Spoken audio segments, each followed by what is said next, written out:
Shri PM Narayanan, നോക്കൂ, ഇവിടെ ഇപ്പോൾ ഇന്ത്യ ഈ വിഷയത്തിൽ ഇറാനെ കൂടുതൽ അകറ്റുന്ന തരത്തിലുള്ള ഒരു സമീപനം വേണ്ട എന്ന നിലയിലേക്ക് നിലപാട് സ്വീകരിച്ചിരിക്കുന്നു എന്നതാണ് മനസ്സിലാകുന്നത്. പക്ഷേ ശക്തമായി ഈ വിഷയത്തെ അപലപിക്കുകയും ചെയ്തിരിക്കുന്നു. അനുമതി കിട്ടി വന്ന കപ്പലുകളാണ് ആക്രമിക്കപ്പെട്ടത്, അതിലുള്ള വിയോജിപ്പ് രേഖപ്പെടുത്തിയിട്ടുണ്ട്.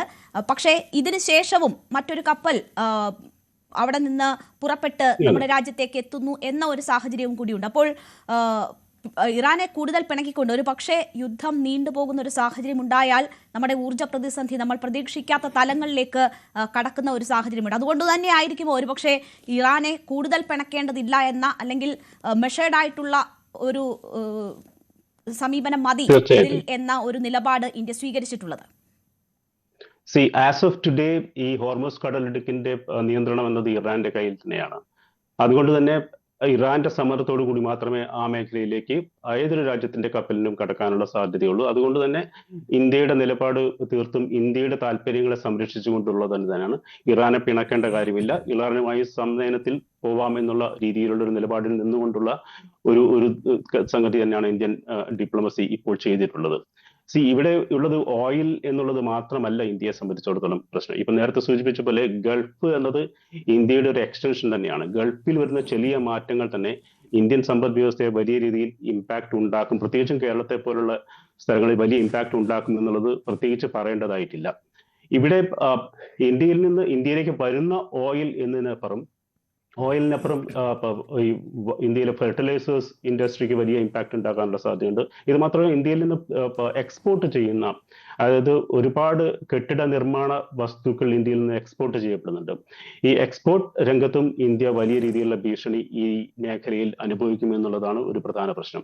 എന്ന് വെച്ചാൽ ഇന്ത്യയുടെ വലിയ GCC കൺട്രീസ് എന്നത് ഇന്ത്യയുടെ വലിയൊരു ട്രേഡ് ഫാക്ടറാണ്, അതായത് ട്രേഡ് പാർട്ട്നേഴ്സ് ആണ്. അമേരിക്കയേക്കാൾ കൂടുതൽ ട്രേഡ് നടക്കുന്ന ഒരു മേഖലയാണ് GCC എന്നത്. അപ്പോൾ എക്സ്പോർട്ടിലും ഇമ്പോർട്ടിലും ഇന്ത്യയെ സംബന്ധിച്ചിടത്തോളം വലിയ രീതിയിലുള്ള പ്രശ്നങ്ങൾ ഉണ്ടാവുക എന്നത് ഇന്ത്യൻ സമ്പദ് വ്യവസ്ഥയെ നേരിട്ട് ഇടപെടുന്ന ഒരു സംഗതിയാണ്. അതുകൊണ്ട് തന്നെ ഈ സിറ്റുവേഷനെ വളരെ ഡിപ്ലോമാറ്റിക്കലി, നയതന്ത്ര രൂപത്തിൽ തന്നെ കൈകാര്യം ചെയ്യേണ്ടതായിട്ടുണ്ട്. ആ രീതിയിൽ തന്നെയാണ് ഇപ്പോൾ ഗവൺമെന്റ് ഓഫ് ഇന്ത്യ അത് കൈകാര്യം ചെയ്യുന്നതും എന്ന് വേണമെങ്കിൽ പറയാം.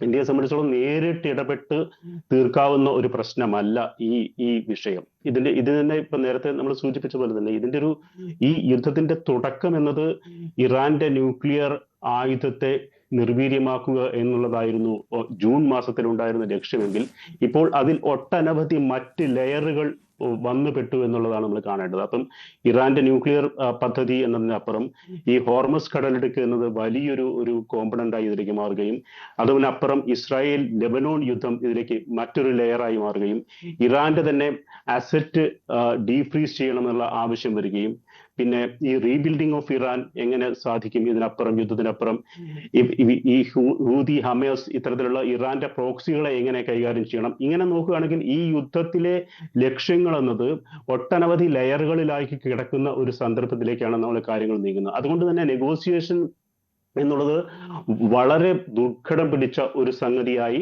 മാറുന്നുണ്ട്. അതാണ് ഇപ്പൊ ഫോർ എക്സാമ്പിൾ ഇപ്പം ഇറാനെ പാകിസ്ഥാനിലേക്ക് ക്ഷണിച്ചപ്പോൾ ഇറാൻ മുന്നോട്ട് വെച്ച ഏറ്റവും വലിയ ഒരു ആവശ്യം എന്നത് ഇസ്രായേൽ ലെബനോണിനെ ആക്രമിക്കുന്നത് നിർത്തണം എന്നുള്ളതാണ്. ഈ യുദ്ധം തുടങ്ങുമ്പോൾ ഉണ്ടായിരുന്ന ഒരു വസ്തുതയായിരുന്നില്ല ഇത്. നോക്കുകയാണെങ്കിൽ കൂടുതൽ കോംപ്ലിക്കേറ്റഡ് ആയി വരുന്ന, കെട്ടിപ്പിണയുന്ന ഒരു അവസ്ഥയിലേക്ക് ഈ യുദ്ധ സാഹചര്യം മാറുന്നുണ്ട്. അതുകൊണ്ട് തന്നെ അത് അഴിച്ചെടുക്കാനുള്ള സാധ്യതയും കൂടുതൽ ദുർഘടപൂർണമായി മാറുന്നുണ്ട്. ഇവിടെ താങ്കൾ സൂചിപ്പിച്ച പോലെ ഇന്ത്യയെ സംബന്ധിച്ചിടത്തോളം തീർച്ചയായും വളരെ കരുതലോടെ മുന്നോട്ട് പോവേണ്ട ഒരവസ്ഥയാണ്. ഇത് പറയാനുള്ള പ്രധാന കാരണം ഇന്ത്യയുടെ ഓയിൽ എന്നത്, ഇന്ത്യയുടെ ഇന്ധനം എന്നത് 80% ഇറക്കുമതി ചെയ്യുന്നതാണ്. അതിൽ വലിയൊരു ശതമാനം ഈ മേഖലയിലാണ് വരുന്നത്. അങ്ങനെ വരികയാണെങ്കിൽ അതിൽ വരുന്ന ഇടിവ് എന്നത് ഇപ്പൊ തന്നെ നമ്മൾ മാർച്ചിലെ കണക്കനുസരിച്ച് നോക്കുകയാണെങ്കിൽ ഇന്ത്യയിലെ ഈ ഇന്ധനത്തിന്റെ ഓയിലിന്റെ ഇറക്കുമതി 17% കുറഞ്ഞിട്ടുണ്ട് എന്നുള്ളതാണ് കണക്കുകൾ സൂചിപ്പിക്കുന്നത്. ഇത്തരത്തിൽ നോക്കുകയാണെങ്കിൽ ഇന്ത്യൻ ഇക്കോണമിയെ വലിയ രീതിയിൽ ബാധിക്കാൻ സാധ്യതയുണ്ട്. ഇപ്പോൾ പ്രശ്നം വരുന്നില്ല, കാരണം ലോകത്തിലെ എല്ലാ രാജ്യങ്ങൾക്കും വലിയൊരു അളവിൽ റിസർവ് ഉണ്ട്. ചൈനയ്ക്കാണെങ്കിലും ഇന്ത്യയിലെ വലിയ കൺസ്യൂമേഴ്സ് ഉള്ള ചൈനയ്ക്കും ഇന്ത്യക്കും ഒക്കെ വലിയ രീതിയിലുള്ള റിസർവ്സ് ഉണ്ട്. പക്ഷെ ഈ റിസർവ്സ് പറ്റുന്നവരുടെ ഈ ലോകത്ത് ഇന്ധനക്ഷാമം കൂടുതൽ രൂക്ഷമാകുകയും അത് ഇന്ത്യ അടക്കമുള്ള എല്ലാ രാജ്യങ്ങളെയും വലിയ രീതിയിൽ ബാധിക്കുകയും ചെയ്യും എന്നുള്ളതാണ് എനിക്ക് പറയാനുള്ളത്. തീർച്ചയായും ഞാൻ താങ്കളിലേക്ക് തിരിച്ചെത്താം. ഇന്ത്യയെ സംബന്ധിച്ച് ഈ ഊർജ്ജ പ്രതിസന്ധി മറ്റ് മേഖലകളിലൊക്കെ ഉണ്ടാകുന്ന പ്രതിസന്ധിക്കൊപ്പം തന്നെ ഈ ഗൾഫ് മേഖലയിലെ മനുഷ്യർ നേരിടുന്ന പ്രശ്നങ്ങൾ വലിയൊരു പ്രതിസന്ധി സൃഷ്ടിക്കുന്ന സാഹചര്യമുണ്ട്. അതും അഡ്രസ്സ് ചെയ്യേണ്ടതുണ്ട്. ഈ യുദ്ധം നീണ്ടുപോയാൽ ഇനി ചെറിയ പ്രകോപനങ്ങൾക്ക് പോലും വലിയ തിരിച്ചടി എന്ന് പറയുമ്പോൾ ആ തിരിച്ചടി നേരിടേണ്ടി വരുന്നത് ഗൾഫ് മേഖലയായിരിക്കുമെന്ന കാര്യത്തിൽ യാതൊരു സംശയവുമില്ല. അപ്പോൾ അത് ഇന്ത്യയെ സംബന്ധിച്ച് ആശങ്കയുണ്ടാക്കുന്ന ഘടകവുമാണ്. ഞാൻ ഇനി മോഹൻ വർഗീസിലേക്ക് പോയാൽ, ഡോക്ടർ മോഹൻ വർഗീസ്, നോക്കൂ, ഇവിടെ ഇപ്പോൾ ഇറാന്റെ തന്നെ ഒരു കപ്പലിന് അഭയം നൽകിയിരിക്കുകയാണ്. IRIS ലവാൻ കൊച്ചിയുടെ തീരത്ത് അഭയം തേടിയിരിക്കുകയാണ്, അതിലെ ജീവനക്കാരുൾപ്പെടെ. ആ ഒരു സാഹചര്യത്തിൽ പോലും അനുമതി കിട്ടിയ ഇന്ത്യൻ കപ്പൽ ആക്രമിക്കപ്പെടുന്ന ഒരു സാഹചര്യം എങ്ങനെ ഉണ്ടായി എന്നൊരു ചോദ്യമുണ്ടല്ലോ. ഇവിടെ ഇപ്പോൾ ഇന്ത്യൻ നയതന്ത്ര വിഭാഗവും ഒപ്പം തന്നെ IRGCയും രണ്ട് ദിശയിൽ പ്രവർത്തിക്കുന്നു, പലതിലും ഏകോപനമില്ലാതെ പോകുന്നു എന്ന ഒരു സാഹചര്യം ഉടലെടുത്തിട്ടുണ്ടോ? നമുക്കറിയാം, പ്രധാനപ്പെട്ട നേതാക്കളെ ഒക്കെ ഇതിനോടകം തന്നെ കൊന്നൊടുക്കിയിട്ടുണ്ട്. അതിനുശേഷം അധികാരം ഏറ്റെടുത്തവരുണ്ട്. ഇതിൽ ചർച്ചയിലൂടെ പ്രശ്നം പരിഹരിക്കപ്പെടണമെന്ന് ആഗ്രഹിക്കുന്നവരും കനത്ത യുദ്ധത്തിലേക്ക് കാര്യങ്ങൾ എത്തണമെന്ന് ആഗ്രഹിക്കുന്നവരും ഒക്കെയുണ്ട്. അപ്പോൾ ഇന്ത്യ പോലും, ഇന്ത്യൻ കപ്പൽ പോലും ടാർഗറ്റ് ചെയ്യപ്പെടുന്നത് ഇറാനിലെ ഈ ആഭ്യന്തര പ്രശ്നങ്ങളാലും അഭിപ്രായ ഭിന്നതകളാലും ആകുമോ?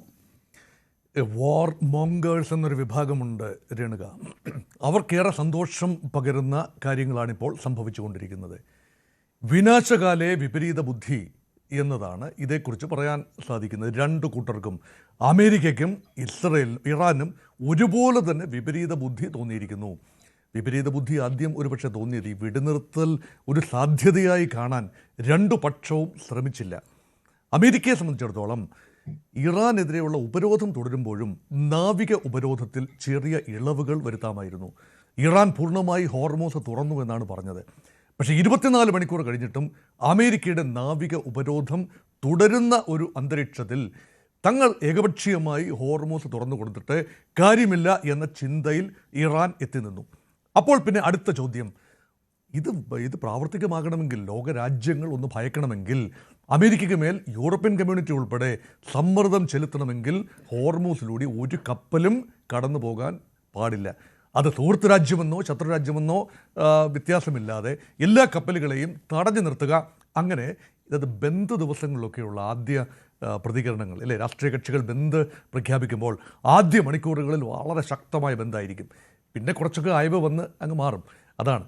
ഇതുപോലെ തന്നെ ആദ്യ നിമിഷങ്ങളിൽ കർശനമായി ഞങ്ങൾക്ക് മുഖം നോക്കേണ്ട കാര്യമില്ല എന്ന് ലോകത്തോട് പറയുന്നത് പോലെ തോന്നുകയാണ്. അവിടെയാണ് വിപരീത ബുദ്ധിയാണ് എന്ന് ഞാൻ പറഞ്ഞത്. നോക്കൂ, ഇവിടെ രേണുക സൂചിപ്പിച്ച ഇന്ത്യ ഇറാൻ്റെ കപ്പലിന് അഭയം നൽകി എന്ന് പറയുമ്പോൾ അതൊരു സിംബോളിക് ജസ്റ്ററാണ്. ഇന്ത്യ നിഷ്പക്ഷ രാജ്യമാണ്. ഇറാനോട് ബന്ധമുണ്ട്, ഇസ്രായേലിനോട് ബന്ധമുണ്ട്, അമേരിക്കയോട് ബന്ധമുണ്ട്, ഗൾഫ് രാജ്യങ്ങളോട് നല്ല ചങ്ങാത്തമുണ്ട്. നമ്മുടെ സാമ്പത്തിക താല്പര്യങ്ങൾ ഗൾഫ് മേഖലയുമായി ബന്ധപ്പെട്ട് കൂടി കിടക്കുന്നു. അതുകൊണ്ട് ഇന്ത്യക്ക് ഏതെങ്കിലും രാജ്യത്തിന് എതിരായോ ഒരു പക്ഷം പിടിച്ചുകൊണ്ടോ ഒരു തീരുമാനമെടുക്കാനാവില്ല. കൂടുതൽ വാർത്തകൾക്ക് News 18 Keralam YouTube channel subscribe ചെയ്യുക.